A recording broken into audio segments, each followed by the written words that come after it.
Hey, what is going on, everybody, and welcome to the College Info Geek podcast. My name is Thomas Frank, and this is a show that helps you become a more effective student. I'm here once again with my good friend Martin. What's up, dude? Yo.com. What's up? We are standing today. Yeah. And you know, I just realized We are I standing. need to call you up on the Skype right here. Oh, yeah. Time for our weird 3 where's feet away your Skype where's your call. Skype on here? I need to set you as a favorite. I don't know. I'm like logged in. I'm not Add- one of your favorites already. Add to favorites. Well, you're always a favorite in my book. Just not on Skype. Ouch. I don't even I'm know. sorry, bro. I don't even know how to set that up. I'm bad at Skype. Well, Whoa.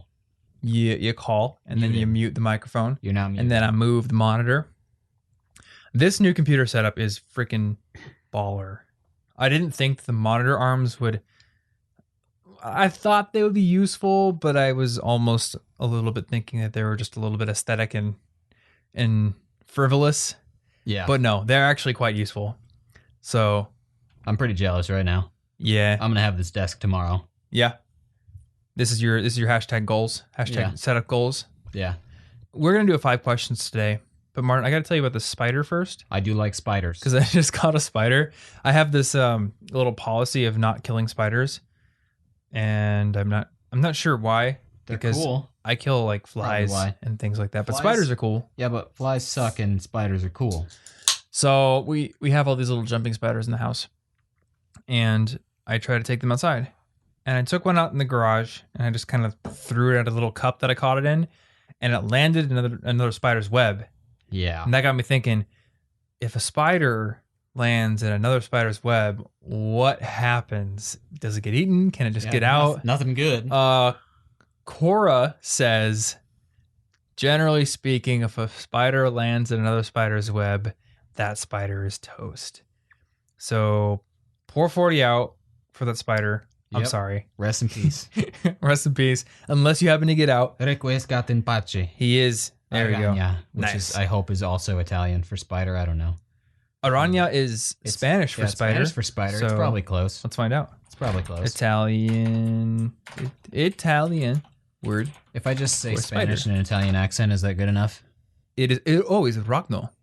Oh no, it's significantly different. It is quite different. It's really close in French too, so I was just hoping. Oh, You know, you roll the dice. Sometimes you don't get what you want. well, maybe That's life. the Italians were sitting around one time and they were thinking to themselves, you know what? Those Spaniards keep stealing our Also, words, to be fair, it might but be they're not pronounced- stealing spider. We're changing it. I don't know that that's not pronounced Ragno, which would be close, Araño? but not exactly the same. Oh, it depends very on much if could be. GN is similar to French for them. I don't know. I bet you it is. I don't know, man. I bet it is, but Ragno whatever. sounds like Araña. yeah. See, it's close, but not enough for me to just guess it. Okay. Anyway, continuing on with my Yeah. story. So I'm basically like, I'm sorry, spider. He's probably toast. And this person on Quora mentioned that there is a type of spider called the Portia spider that catches other spiders by building a web that attaches to their web. So the other spider thinks it's still in its own web when it's crawling through. Wait, so like it's like a next door neighbor who built too close, and you Yeah. accidentally walk into their house, and they're like, "Gotcha, get out of my house!" And then they kill you. I'm gonna eat you. Yep, pretty much. Oh no! And they apparently like look like a leaf somewhat, I guess. And I they love mimic things that look looking like a leaf. leaves. That's awesome. So this is like the smartest spider ever or something. Yeah. Yeah, it's pretty crazy. Where do they live? Can I catch one? Where do they live? In If they look like leaves, I want a picture. middle and southern Africa, Madagascar, China, and Southeast Asia and northern Australia. Did you say Iowa? No. Was that in the list? Nope. If you want to hang out with some cool Iowa spiders, we got brown recluses, we have black widows. I didn't say I don't recommend hanging out with any of those. I don't want to die. I just want it to be cool. I wonder if these ones know? are particularly venomous or not. I It don't doesn't know. really say they are. Maybe they're just cool. I think they're just... I mean, if they've adapted to like trick other spiders, I don't know that they've adapted to kill me necessarily. That's true. That's a very different mission. It was saying that their favorite prey appears to be web-building spiders between 10% and 200% of their own size. So they'll go after double the size spiders. Nice. I also like... like in those spy movies where the spy will drop from the ceiling silently on a rope or something? Yeah. Apparently this spider does that, like behind its prey, and then will just jump on their back. Oh, that's awesome. So this spider's super cool. Yep. This has been your spider fact of the day. For your spiders. For your spiders. I'm Dr. Steve. So we're going to get into 5 different questions, and you guys know what that means. That means we need some stupid celebrity baby names for the pseudonyms for whoever asked these questions. I do have them up. I do. So this first question, guys, comes from Zumanesta Rock Rossdale. I don't think I could spell that, but it's awesome. Well, the people in this blog post, their little comment here is, "We got nothing." I don't even know who these people are. Like, there's this blonde lady with red lipstick and this dude wearing a shirt. I don't know. Maybe it's like Gwen Stefani or something. I have no idea. From this angle, maybe, but I can't tell fully, and I don't want to go over there. Who do we blame for this? I don't know. Yeah, it's Gwen Stefani. Yep. Cool. And Gavin Rossdale, whoever the heck that is. Well, but their baby asks, I use the Pomodoro technique and absolutely love it. And for you guys who don't know, the Pomodoro technique is a productivity technique where you set a timer for 25 minutes and then you work on only one thing for 25 minutes. You don't worry about finishing it. You only worry about working diligently for that entire period of time without distraction. Very, very effective technique.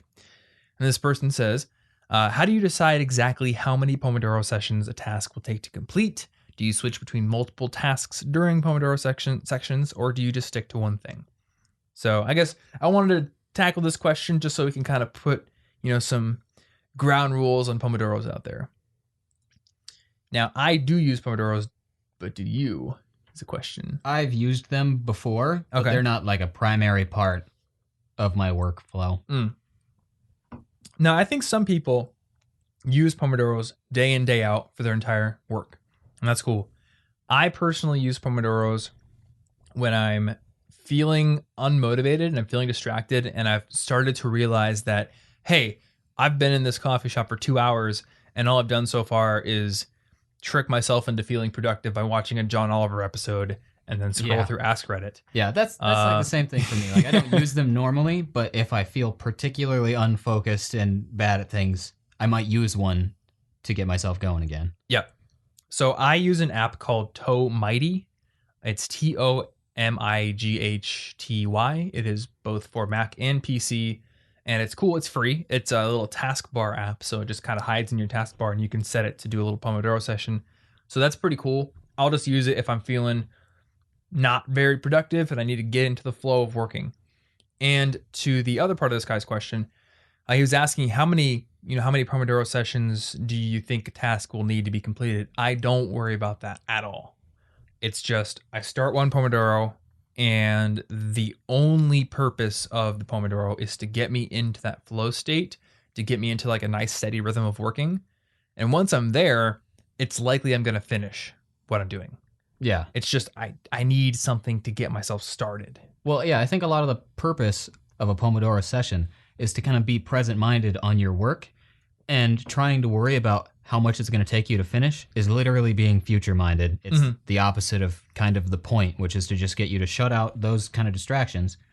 We don't know how long it'll take. You can't possibly be 100% sure. You just need to work and find out. Yep. Got to be in the present, man. Yeah. And to the other part of the question, do you switch between multiple tasks during the Pomodoro sessions? Generally, no. Maybe if you finished one. Yeah, if you finish one and you still have 12 minutes left, hey, move into the next one if you're feeling motivated. But the point of a Pomodoro session is to single-mindedly focus on one specific task. Yeah. So you write down what you're going to do, or maybe not write it down, but just kind of mentally commit to it. And one little additional bonus tip for the Pomodoro technique is to have a piece of paper next to you. And this piece of paper is just for writing down things that distract you. So if all of a sudden during your Pomodoro session, you're going hardcore, you're getting this history homework done, and all of a sudden you realize, I really, really need to know how venomous the Porsche spider is. Yeah. And does the Porsche spider actually look like a Porsche 911? Yeah, and I get that urge all the time. So I connect with as that one example. does. Could I drive the Porsche spider? Write that down on your piece of paper and acknowledge that, number one, I'm going to look that up later. But number two, that is something that distracted me. Now, if you do a lot of Pomodoros and you do this with each one, you can start to get some ideas of what happens to distract you on a regular basis. So the Porsche spider is probably only going to distract you once. But maybe you have this burning urge to play Heli Attack 2 on miniclip.com every single time you're working. Or you really need to check your Pokemon Go stats. Yeah. You know, I've been sitting in this coffee shop for 2 hours. Maybe the GPS messed up and I've got another extra kilometer on my egg. I gotta know, man. I gotta know. And then you can start to take actions, such as, maybe I'm gonna leave my phone off or something, or maybe I'm gonna, set a specific time to play video games later on in the day so I'm not feeling like I have to get my fix now. Yeah.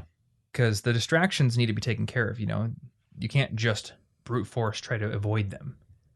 So that's kind of my way of dealing with the Pomodoro technique.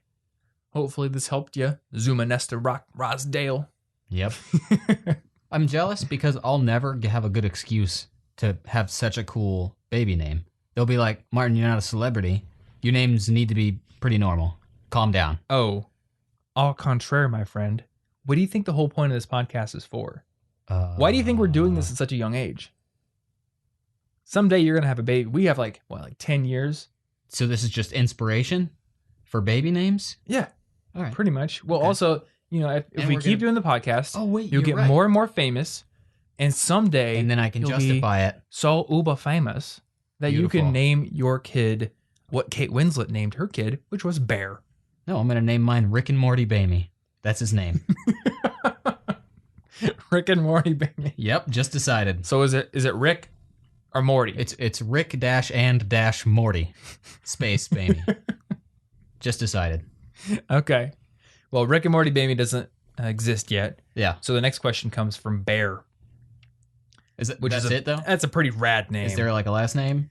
Is there a middle name? Is there? That just says Bear, doesn't it? It just says Bear. And then it has their names in parentheses because there isn't a last name? Huh. I'm really confused. That's kind of cool. It says Kate Winslet and Alicia Silverstone. See, I don't know anything about celebrities. Are these people married? I don't know. Or wait. Oh, no. They're not married. Kate Winslet follows Alicia Silverstone's lead and names her baby boy Bear. So there's two celebrities who have both lost their collective minds and named their kid Bear. They're both named Bear, so there isn't a last name because it's two babies. All right, well, we're going to say that Kate's Bear asked this question. That's totally arbitrary. Yeah, cool. Well, this question is, I love your motivation equation, and I use it to get way more done than I ever have. But how do I deal with longtime friends with way less motivation and ambition and different goals than me? This is an interesting question. Yeah. I'm probably going to make a video on this at some point, but I do have to clear something up really quick. The motivation equation, which is actually called the procrastination equation, is not mine. It was actually developed by a procrastination researcher from Canada named Pierce Steele, and he wrote a book called The Procrastination Equation. So if you really want to dig into that more, you can dig into his book. There's also a very good article on a website called Less Wrong, and it's written by a guy named Luke Mielhauser, and I forget what it's called. I think it's something to do with procrastination, and he really goes through the procrastination equation. I also went through it in my book, and whenever we get our course out, I think that's going to be a pretty heavy focus because I think the procrastination equation is very useful. Just to give you a very quick rundown of what it is real quick. Basically, any given task, like your motivation to complete any given task, can be defined by impulsiveness times reward all over, not impulsiveness, expectancy times reward all over impulsiveness times delay. So expectancy is your confidence that you can achieve whatever you set out to do. The reward is whatever it is you're going to get if you achieve it. So whatever you're working towards. Impulsiveness is the degree of likelihood that you're going to get distracted by something else. And then the delay is how long it's going to take, how long you have to wait before you get it. So as expectancy, as your confidence, and as the rewards rise, your motivation rises. And as the impulsiveness and the delay increase, your motivation falls. And this is really useful because you can start to pinpoint specific elements of a task that are either destroying your motivation or keeping it high. So maybe you really don't believe you can do what you're trying to do. Well, you can tackle that by splitting your task into more manageable chunks and identifying what you don't know about, and then maybe asking a professor or somebody else to help you on that. Or maybe impulsiveness is your problem. So change your location, turn off your phone, do all these things that build a better environment for focus. These kind of things. But this question is specifically about dealing with friends. Now, I wanted to tackle this question because when I was in high school, I actually struggled with this. Because I was in a friend group. All my friends are dear friends, awesome people, loved hanging out with them. But I started to notice that they always make fun of me when I want to go work on, building my websites or something on a weekend. Or they always make fun of me when I get salad bar and try to eat healthy. And they just kind of want to play video games a lot.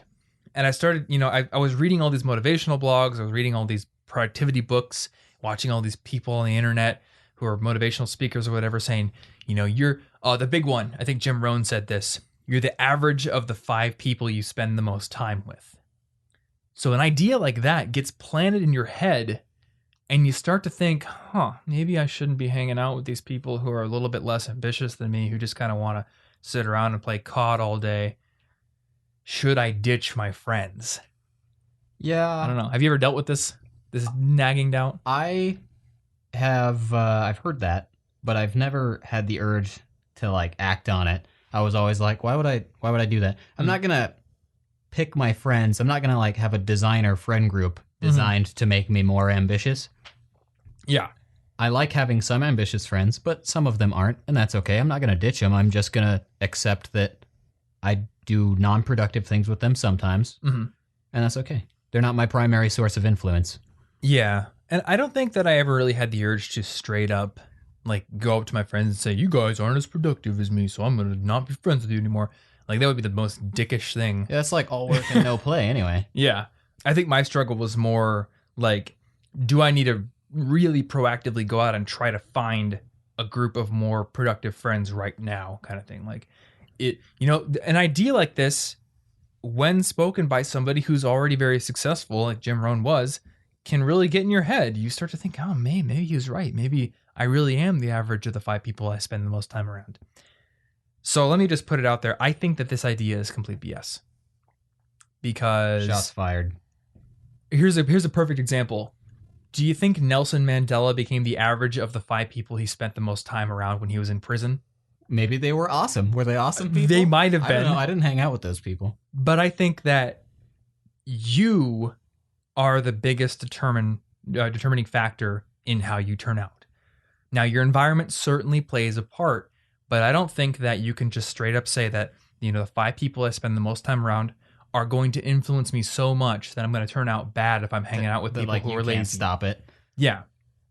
Now, what I do believe is that you absolutely need to have people in your life who do motivate you and who do challenge you and who are doing things on their own.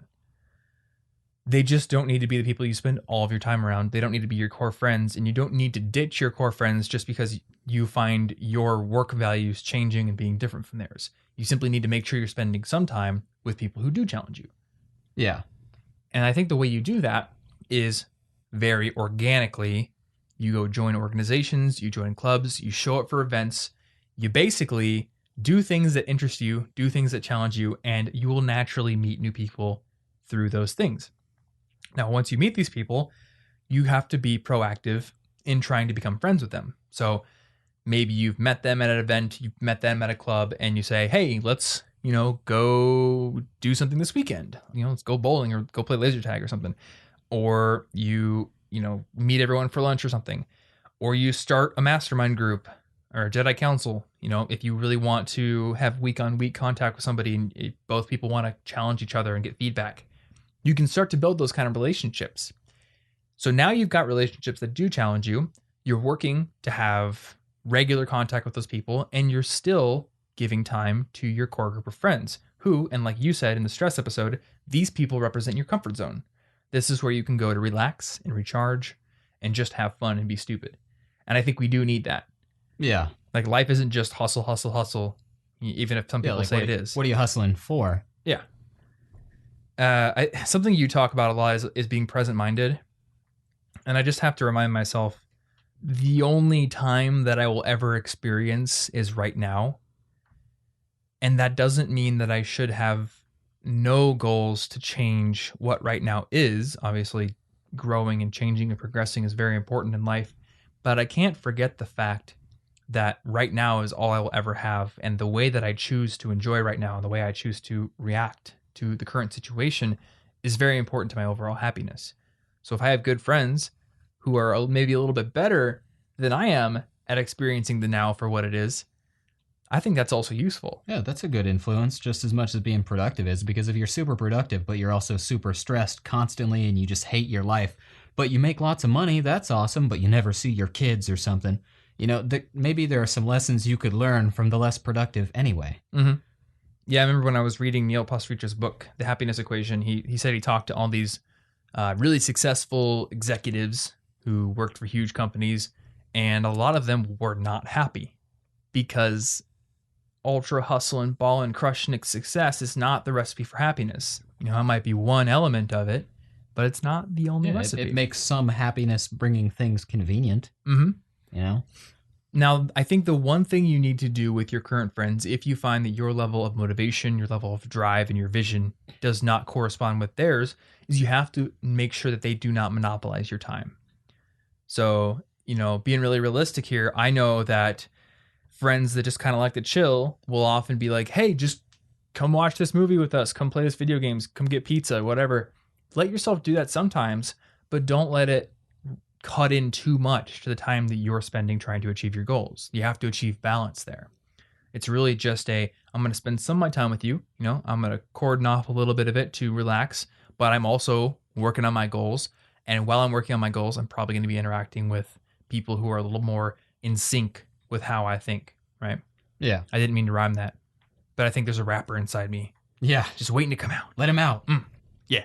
So I think the only time you should consider actually jettisoning a friend is if it's a toxic person. So if you've got people in your life, and I'm not going to blanket statement this, like, please listen to my caveat here, but if you got people in your life who are negative and they're constantly putting you down, they're telling you like the thing you're trying to do is stupid, you're never gonna amount to anything, don't be the crab that jumps for the rim of the bucket, just hang out here with us and stay where you are and be grateful for it or whatever, or they're just really negative and mean, then maybe you shouldn't have that person in your life. However, don't take too much of a selfish view of relationships, because if somebody's negative, sure, maybe they're just a negative person. Don't be around that person. But maybe they're going through something rough in their life. And maybe since you're the positive, motivated, ultra-driven person, maybe you're the person that they need in their life right now to help them through whatever they're going through. Yeah. And if you're just like, oh, I'm sorry, but I'm the average of the 5 people that I spend time around, because you're going through crap right now, you're bringing my average down. So bye. Yeah. I'm going to go hang out with The Rock instead. Like, I don't know. Maybe they want to be productive. Maybe right now they're in the stage where they're bitter that you're doing something more than them and they're really stressed and overwhelmed by something. But once they get past that, they'll like open up and ask for help or something. You never know. You can't just assume that people are the worst all the time. I can tell you, I have had friends who have been, unmotivated, dealing with a lot of crap, and I have tried to help them. And as a result, they get their stuff together. Yeah. And, a few years down the line, they're good. I've had other friends who basically do not accept help. They don't want it enough that no matter how much I try to help them, they're going to remain where they are. Yeah. And okay, that's fine. Here's what happens. We're both 25 now. So we're out of college. People are in they're pretty far into their careers now, a few years now. This is what happens naturally. You get out of college, you start to move away from your proximity-based friends because everyone goes their separate directions with their careers. Some people may stay together, some people may not. There's going to be this natural drifting away from certain people and coming in closer with other people. You're going to meet new people. You can obviously invite the people you do know to do things with you, but your interests are going to drift. Not all friendships are built to last forever, but you don't have to actively try to cut them out. Just let the ones that are going to drift. Yeah. Well, and I think it was important to the part where you said don't take every relationship selfishly, because if you go around just making productive friends because you're like, you're going to benefit me, awesome, you're not really being their friend. Mm-hmm. You're just stealing their influence. Like, I don't know, that feels like a weird, dishonest way to have friendships if all you're worried about is what you get out of it other than just the friendship. Yeah. Have some ambitious friends that inspire you, but it's cool to have some lazy friends. Just don't let them inspire you more than the ambitious friends if that's what you want. Yeah. And to put it in a personal light, this is kind of the solution that I came to with my own friendships and relationships. A lot of my local friends are not like me. They had no desire to be starting their own businesses in college. They just wanted to go to class. Maybe some of them did some extra stuff, but I know a lot of them did more leisure stuff than I did myself. And they were like, I'm just going to get a good job and I'm going to have fun. And that's cool. Okay. So I started meeting people through my blog, and now I've got friends in states, all over the country. I've got my friend Matt out in Boulder, Colorado. Andrew, my co-host on Listen Money Matters, is in Hoboken, New Jersey. My friend Zach is in Austin, Texas. All these friends who really motivate me and really challenge me. So I make sure I keep constant contact with those people through Skype, through phone calls, and I go to conferences throughout the year where I get to see them. And that is enough for me to stay motivated. I also have you. You're like a really driven person, and I feel very fortunate that you live in my house. So that's very nice. That's pretty convenient. So that gives me balance so that the rest of my friends who are not all like, let's work 12 hours a day and build an empire, I can just go hang out with them and not have to worry that they're not thinking on the same wavelength that I am. Yeah. So I hope that answers your question, Bear. Oh, yeah. I totally forgot that this was from Bear. This was from Bear. Good. Uh-huh. This is what I want. Wait, there's more. There's actually a person named Blanket. Blanket? Blanket Jackson. Blanket Jackson. All right. Cool. Oh my gosh. Blanket like it. Jackson is not actually the name of the youngest child of Michael Jackson. It's Prince Michael Jackson II. But there is a Blanket. You guys are going to love the next one, but you have to wait for the next one. Wow, spoilers, Tom. Spoilers. I didn't spoil it. You'll never believe number 4. I didn't spoil it, but number 4 is going to be pretty funny. But Blanket Jackson has a burning question for us. Okay. About personal finances. And she says, I just hit my savings goal of $1,000 this month thanks to the Mint app that you recommended. Nice. But I'm not sure how to prioritize my money in terms of things I want to do in the future. I want to travel to Japan, and things I want to buy in the future, like an iPad Pro. So essentially, how do you separate your savings for investing and savings for future things you want to buy and places you want to go? So how do we start sectioning off money here for things? Sounds like a budgeting problem. Yeah, maybe. You do a lot of heavy budgeting right now, don't you? Well, I was. The last couple weeks, I've kind of stopped focusing on that simply because I have a lot of other things to focus on. Okay. But I will say, I actually have a separate savings account for like saving up for taxes and stuff, and then a different one for Colorado and stuff. So I literally have 2 different accounts where money goes. Oh, if I want to separate what I'm saving for. I'm saving for responsible things in one and things that I think sound awesome in another, essentially. Yeah. So I guess... And that depends on your bank. I can't tell you the exact dollar amount you should save per month for the iPad Pro or for travel or for whatever. But, and this is something we talked about on Listen Money Matters recently, because we have a guy who he wants to buy a house soon and he wants to have a kid soon. So he's wondering about, how much do I save for the kid's college fund versus how much do I save for my own retirement and the house? So Blanket's question is like the college version of that. iPad Pro in Japan and just regular savings, as opposed to house and kid and retirement. But it's the same question. How do I prioritize the money? I guess the first thing you need to decide is, when do you want these things that are coming up? And based on how much you make right now, can you develop a realistic savings schedule that will help you take care of that stuff? So, say you're in college right now, maybe you're going to graduate with loans. I can tell you that I traveled to Japan after my junior year, and had College Info Geek not become as profitable as it did during college, I would have graduated and I would have had to pay those loans off. But it would have been totally manageable. I would have graduated with $15,000. It was all federal debt. That was at 3.8% interest, I believe. It would have been a totally reasonable monthly payment, presuming that I got a decent enough job. And your monthly payments are probably very similar, I'm guessing. Yeah, they're pretty manageable. I mean, you have a little bit more debt from college, but it's all Stafford or something of that nature. It's all that lower interest rate. So you could calculate, all right, I don't need to save a ton for that debt. If I want to get rid of it right now, sure. But if I have some other goals, I have a pretty good idea of how much I'm going to make coming out of college. I can handle that. So if that's the case, then you can figure out the dollar amount for your iPad, the dollar amount for Japan, which is probably going to be about 2.5K, give or take. And then you can start to say, all right, I make this much per month. Can I reasonably pay my rent, pay my bills, be saving a little bit to establish an emergency fund? I'm glad you already have 1K. That's good. Can I still put a percentage away for Japan and for the iPad? So you just sit down, you do those percentages. And if you wanted to make a more practical saving system that does not make you motivate yourself, you could set up automatic deposits to separate accounts like you do. Yeah. Well, I don't know if you're doing are you doing automatic deposits? No, because I'm not doing that part because it depends on when I choose to move the money to my bank. Okay, that's right. Or when I deposit, whatever. So I don't want to reliably do that. Yeah. But the separate accounts is really helpful because it means that I've mentally said this money is for Colorado and stuff that I think is cool. I won't feel guilty about using it for things that I think are cool because this is the responsible savings over here for taxes. Mm-hmm. And that won't be fun.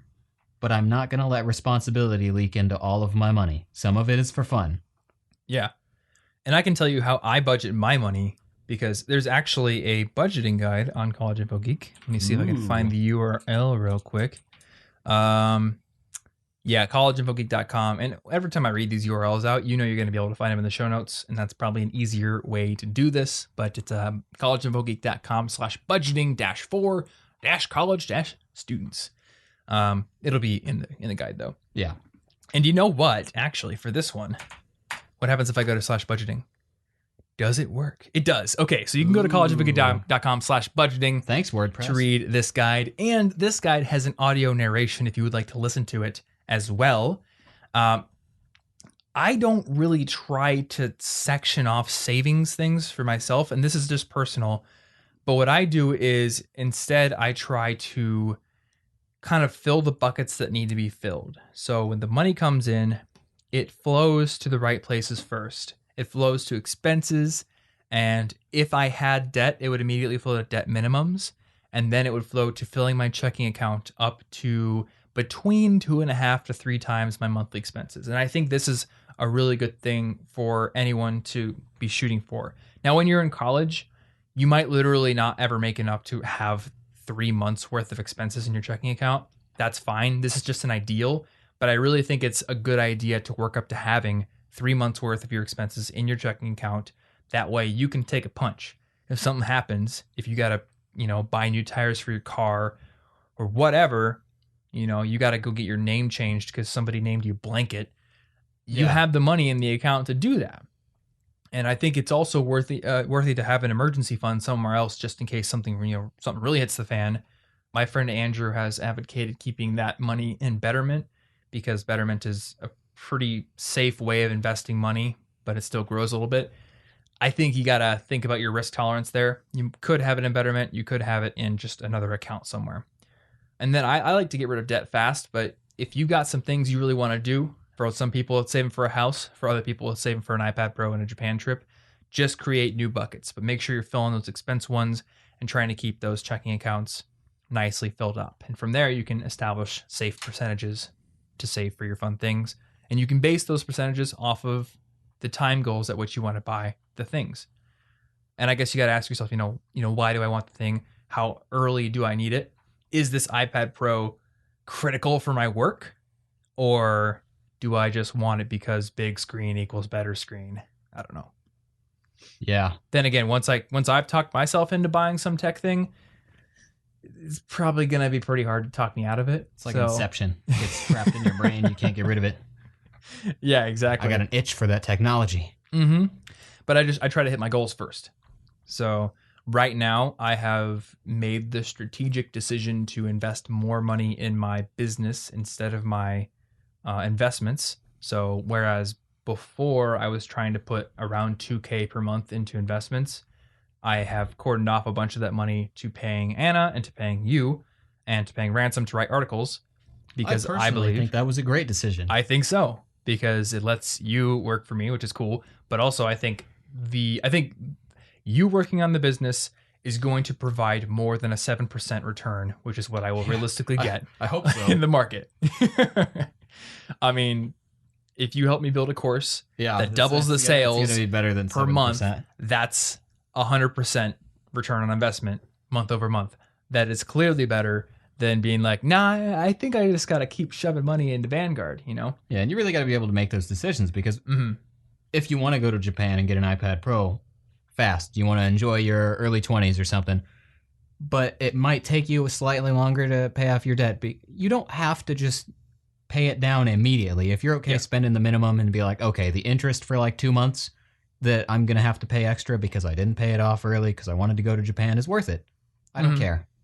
That's totally fine because, time is important. I decided that an international experience was worth it for me. Yeah. So don't put off everything. And I'll tell you, that's gone. The summer I went to Japan, I spent like nearly all the money I had that summer. I think I had started the summer out with like $6,000 or $7,000 saved up over the course of jobs and internships from the previous summer and all that. And I want to say I ended the summer at like $1,500. Yeah. Just because Japan happened and California happened and there were some business trips, but they were worth it. It's important not to say I'm not allowed to have any experiences until my debt is gone. I'm going to hate the next 10, 20 years of my life. Yeah. That sucks. You can spend some now as long as you're responsible. There are people out there who think debt is evil. And as is my MO, and yours as well, I think. I'm ever the moderate about this kind of thing. Debt is a way to create value now where you can't without help. It's a way to shift value from one concentrated pocket of society to another where that can hopefully do better. Yeah. You know? So that money is not doing very well sitting in a bank doing literally nothing. It would be better invested helping you pay for a college education, right?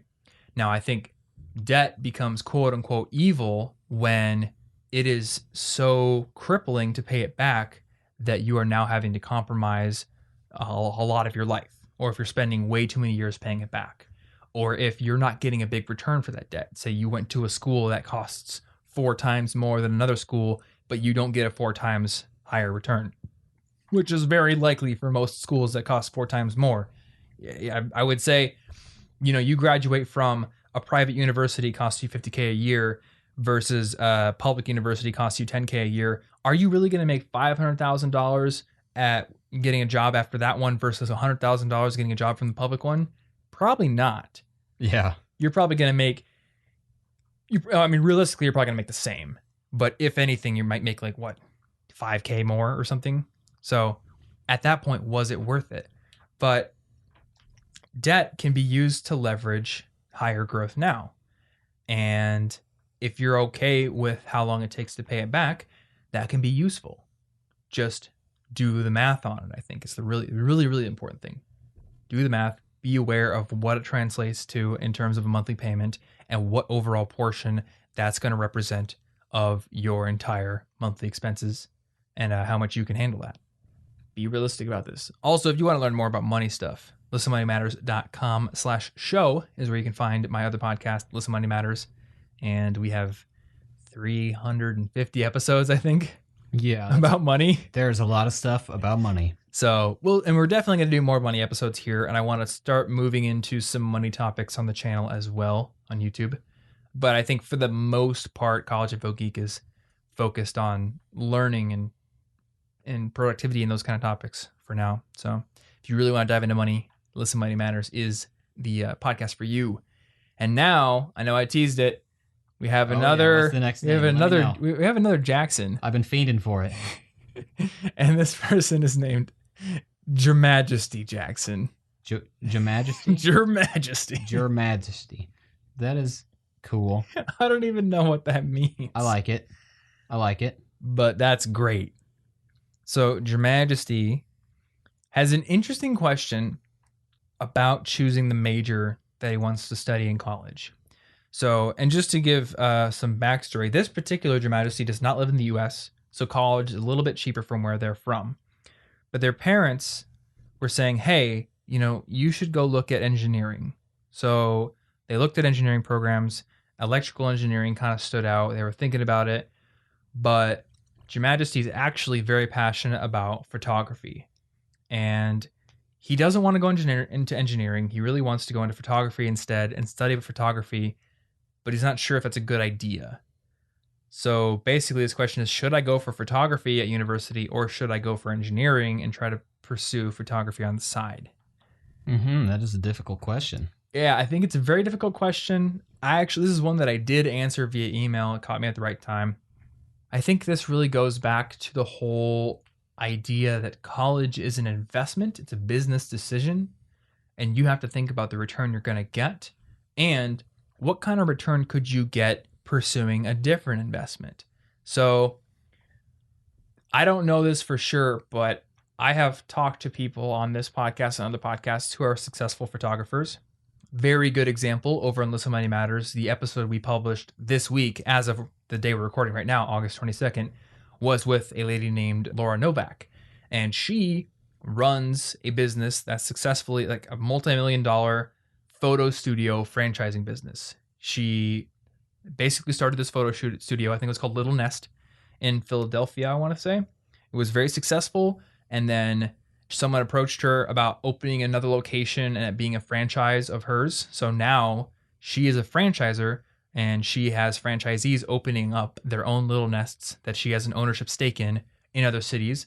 So that's how she's bringing the big bucks. Before that, she was a professional photographer doing photo shoots for celebrities and at sports events and stuff. And before that, she was a hobbyist photographer in college. Did not study it.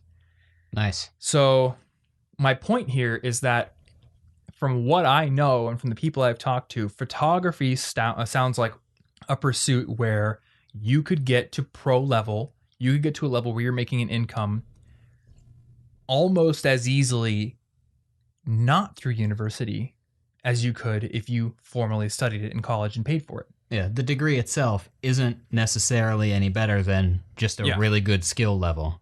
I mean, there's a great curriculum there, I'm sure. They're going to teach you a lot of stuff, but the amount of courses on photography on Udemy, on lynda.com, Trey Ratcliffe, he's the guy who invented HDR photography, and his blog is, I think it's called Stuck in Customs. He has an HDR photography course that's fantastic. You could take one of these, you could get a photography book, you could get a course on Photoshop and Lightroom, and you could buy a camera and you could just learn. And you could join photography critique groups online. You could post your work on Flickr, you could get in Facebook groups, all this kind of stuff. There's all these little things that are either free or a very low investment compared to how much college costs. And you could really ramp up as a great photographer, I think.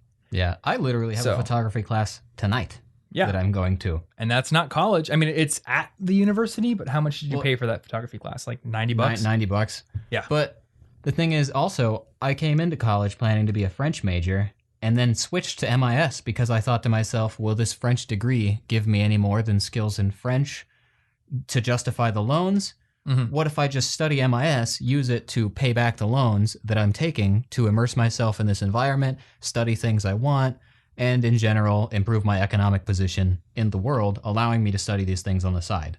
Yeah. And this is the tough thing because, on one hand, you have certain people, even Cal Newport, who say just pick an interest and work as hard as you possibly can on that. And you could realistically point to an example in any major you want, even probably Latin, and you could find somebody who's successful.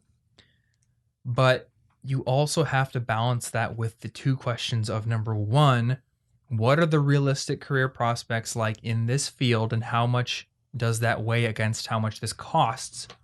And number two, what degree of success could I achieve by studying this independently without paying university tuition?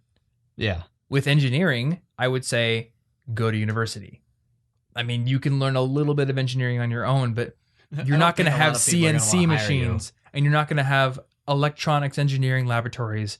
You're not going to have all this, really expensive gear and this really highly specialized instruction in an engineering program. It's harder to access that kind of stuff with independent study. And that's a major that gives you incredible opportunities for finding jobs. Whereas photography, the pay is going to be lower on the most part. It's a field where there's a lot of desire. Like people really want to enter this field and there's a low bar for entry. Yeah. So you either need to be really, really good or you need to rely on skills that are not related to photography, like building a personal brand and networking and getting your name out there. These are things that college has a tough time teaching you. I honestly believe that we can teach you that kind of stuff better than most universities can for free. Yeah. So that's the rub. And what I ended up telling Your Majesty was maybe think about it. Well, actually, what I said, because I never like to give out, straight up answers to people. What I said I would do if I were in that situation, if I were 18 again and didn't have a whole lot of money, is first I would research on the costs of college, but then I would probably end up going for engineering and also pursue photography as a side hobby. And I'd be doing it in my spare time and trying to get freelance contracts. Yeah, or elective classes or a minor. Yeah. There's plenty of options. Now, the equation is different now because I'm 25. It's 7 years later. I have gotten into my career. I now make enough money that I wouldn't have to take a ton of loans to go back to college. If I really wanted to go back to college for photography for some reason, it would be a different question. Because I'm no longer talking about several years of paying back debt. I'm talking about, okay, I can save up for a few months and plunk down for tuition. And really, you need to know, will this viably pay for my existence through the rest of my life if you're choosing a singular career field? Because you do need to eat basically forever. Yeah, I don't want to get too hung up on that, though, because a lot of people do switch. I mean, a crazy amount of people switch. That's true, but this is the easiest time to get like college loans at the age where people expect it. It's like the easiest time to get your foot in the door that you can't literally afford yet without private loans and such, I think. Mm-hmm. Yeah, so this is one of those questions where it's almost impossible for us to give a straight answer. There are arguments on both sides. So if I straight up say, only major in something realistic and then pursue your dreams as a side thing, some people will be mad at me. And if I straight up say, throw caution to the wind, if you really want to learn how to be an elf spotter, then who cares what it costs, go for it. Well, obviously I'm irresponsible if I say that because that's stupid. The answer's somewhere in the middle. And this is the problem with trying to predict people's futures. You can't do it. So I can't reliably predict what's going to be the best choice for you, which actually is fine, I think, because I was talking to Laura Novak about this on that podcast I just mentioned a few minutes ago, I guess in the last question. We were talking about this idea that you're not going to a specific destination in your future. And it's not a matter of you're going to get there faster making choice A versus choice B. You don't know where you're going to end up. The example I gave in that episode was that I went to a conference called World Domination Summit a few years ago. And when I was there, I met this guy named Chase Reeves. I'm still good friends with him. He runs the Fizzle Show. And what he said to me is, hey, this is Thomas Frank. This guy's going to be the next big web designer. He's going to be the next dude building all the crazy WordPress blog designs in the industry. Because at the time, Chase had done some really high level, awesome work. He designed nerdfitness.com. He designed smartpassiveincome.com, a couple other big ones. And I took a huge amount of inspiration from him when I designed the new College Info Geek design. So he said that. I never pursued web design. I kept at it with College Info Geek, eventually started making videos later on that year, and now here I am. So I can say to myself, man, I'm so glad I never did web design because I'm so happy with where I am right now. I really made it. But had I taken his advice, or I guess not advice, but had I gotten inspiration from what he said and then went and tried to find web design clients, I very well might be saying the exact same thing. Man, I'm so happy I listened to Chase's advice. I have this awesome web design business now. Never would have gotten here if I wouldn't have done that. And it all worked out. Yeah. I don't think there's one specific destination you're going to. I don't even think there's one specific career field or pursuit for you.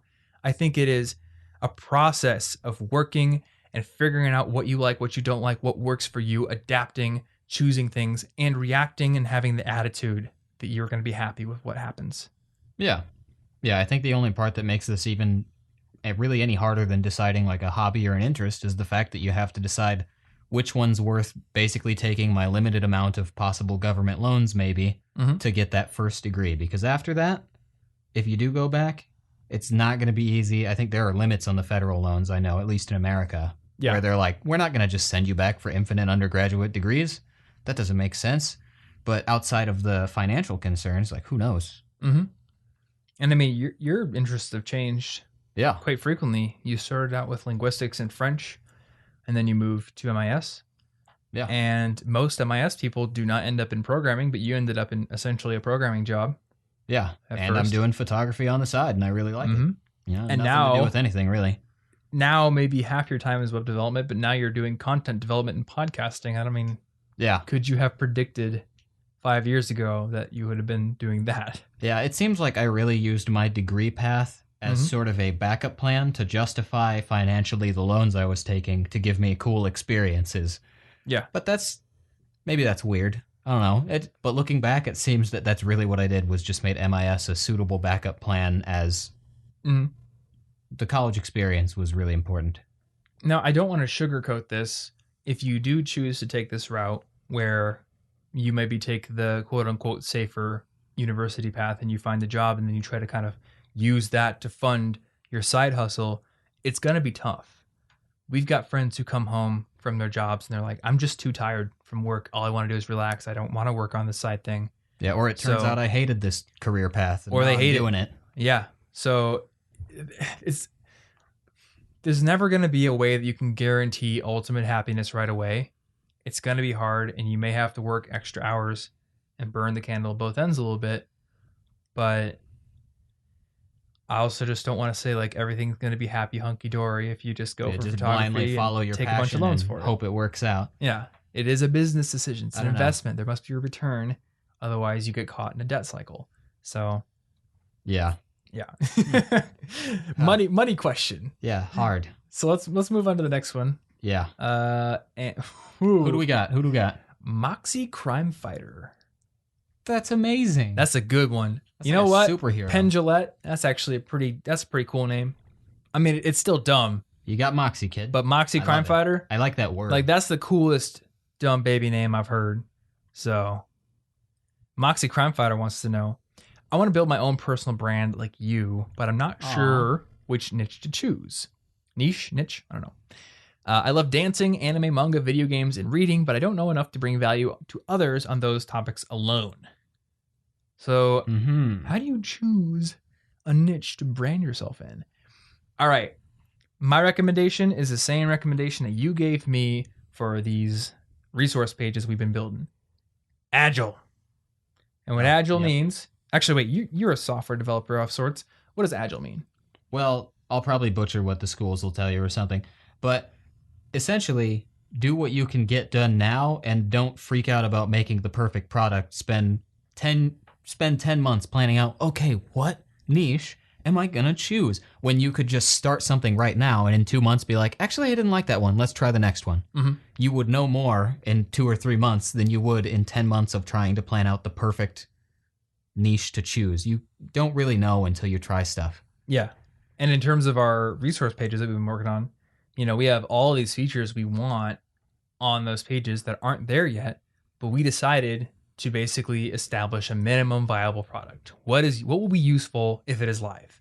Okay, build that, we'll get it out, people can use it, and then we can add on new features as we go on. Yeah, because otherwise you wouldn't be getting those pages for like 3 years. Exactly. Why would we just add nonsense to it? Yeah, it wouldn't work. And that's the story of College Info Geek.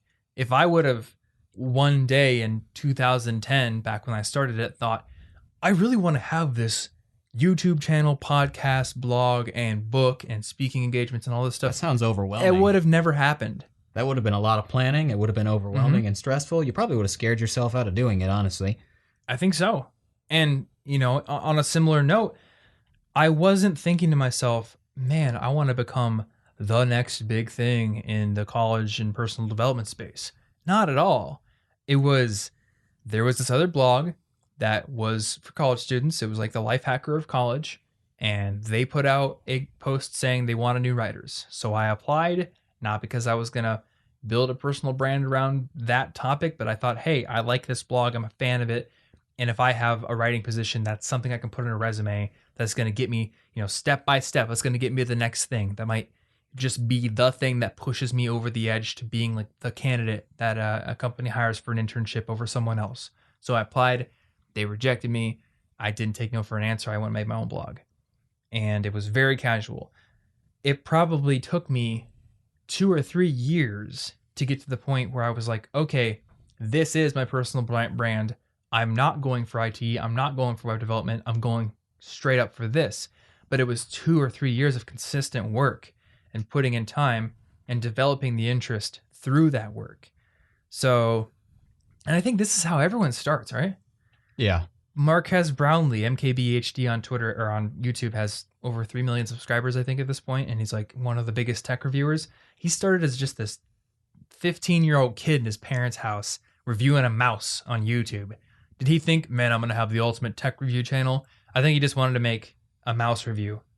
Yeah. You got to start small. So if you're really interested in anime or video games or something, just start making stuff on it. And you know what? If you're not an expert, if you're not, IGN level or something, you don't know as much as Notch, that doesn't matter, because if you know more than somebody else, you have something you can share with them. Yeah. And if you have just like the lowest, barest minimum amount of desire to do any research, within half an hour, you can know more. I'll tell you guys a secret. You go look at my channel. I didn't know all the scientific studies behind spaced repetition. I didn't know all the science behind flashcards. I didn't know how to wake up early and make it a habit, all that stuff. Like, I had little tidbits maybe from my own experiences, but when I want to make a video for you guys, or half the time that we want to make a podcast, we sit down and do research. Yeah. That stress one, that wasn't off the top of our heads at all. No, we we had a want to do the 6-page topic outline. justice. Yeah.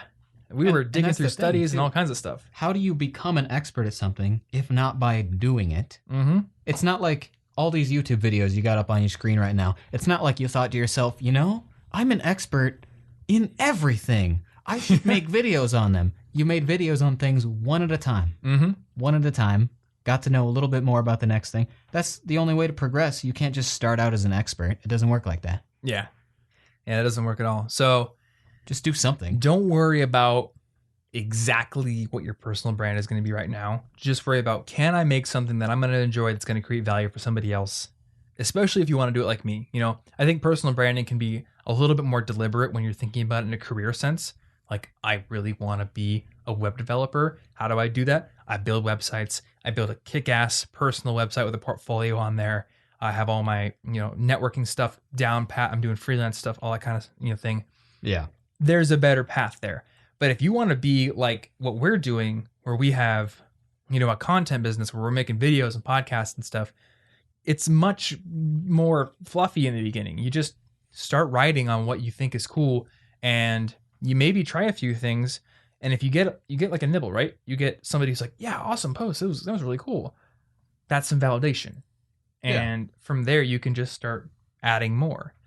If you're really interested in this kind of stuff, I've got a post on the College of Elite blog. It's actually the longest post I ever wrote, and it is the comprehensive step-by-step guide to building a blog. And it's got a tutorial on setting up WordPress and all that kind of stuff. That's already in my personal website guide, but most of that entire guide is how to develop content ideas, how to market your blog, advanced things like analytics, all that kind of stuff. Basically just me brain dumping everything I knew a couple years ago. So you could read through that, and then there's a site called Fizzle. You can find it at fizzle.co, and they have a free trial where you can get in for free for 5 weeks, and you could watch all of their courses, and they're like the lynda.com for doing the kind of work I do. So I think it's fizzle.co/try5, and I'm not sponsored or anything to say that. I think they will get money. They're just cool guys. I just like them. Their podcast is I'm friends great. with them, but I used to be a Fizzle member myself. I went through a couple of their courses. I found their community actually more helpful than the courses themselves, but that's because I came in with a lot of knowledge, and I'm a very like learn by doing kind of person, but I know other people are much more into courses and they like to watch things be done, step by step through a curriculum. And if that's you, Fizzle's the way to go. If it's not you, then doing the work is the way to go. Well, doing the work is probably the way to go no matter what, but yeah, augmenting or not augmenting, that is the choice to be made here. So hopefully that helped put things in perspective, Moxie. All right, now I'm seeing a bonus question here. There was a bonus Who's question. the bonus question from though? Well, so this was the last question. This was tacked on. Oh, And I copied it straight from the email. So I guess we'll do the bonus question. Their bonus question is, what do you use to play DDR? Because all they have is a Wii and a Wii U, and they can't find the complete set. Ooh. So lucky for us, our university, which is still half an hour away, still has their old DDR Extreme machine. So that is where I would prefer to go 100% of the time. And even luckier, I did research this. When we move to Denver, it won't be close to where we want to be, but maybe 25 minutes away, there's a place that has a DDR machine. If you Or can it find might be a an pump arcade machine or something, support them. We need to Yes. keep them alive. So if there is somewhere with a DDR machine, go support those businesses. They're great. Yeah, we really need arcades. I want them back. I can give a shout out to, oh my gosh, what is the guy's name? There's this dude out of Tennessee, and he makes, there it is.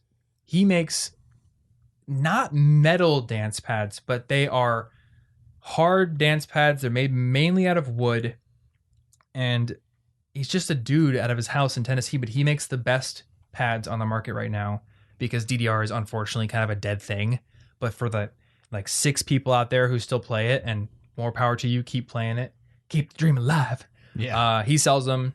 They're like $350 a piece, which is a lot cheaper than paying $10,000 for an arcade machine. I may end up buying them at some point. I just need to make sure I don't live on a place where stomping on the ground will destroy the neighbor's sanity. Yeah. Which may end up happening. So I'm basically holding off on that. But right now I just have one of those foam pads that has like the puzzle piece foam inserts. And then I own every DDR game for the PS2.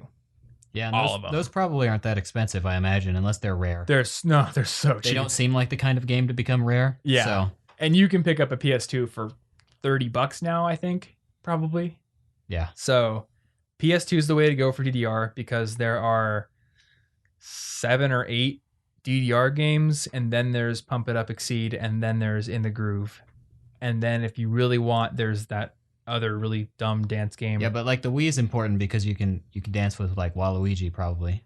That's true, but DDR Mario Mix, I think, was only for the GameCube. Was it? I never had it, so I just want to dance with Waluigi. Is that also so much to ask? Well, you could, but like the difficulty level does not go very high in that game. I don't So care. if you want to be MLG Pro like me, you got to get the PS2, or you can get Stepmania for the PC. But then you have to find your own song files, and good luck Yeah. for those. I'm not sure where they are anymore. So I think that's all we have for this episode, guys. So Yes, sir. Thank you so much for listening. As always, you can find the show notes over at cigpodcast.com. Find the episode 122 link on that page, and you'll find links to all the books, resources, apps, and other cool stuff we mentioned in this episode. You'll also find a link to support the show, and you can do that by writing a quick rating and review on iTunes. If you do that, that really helps to bump the show up the rankings, and we really, really appreciate it. So thank you if you take like 5 minutes to do that. Massively appreciate it. And beyond that, that's all we have for this episode. So thanks so much for listening, and we'll see you in next week's episode. Stay cute.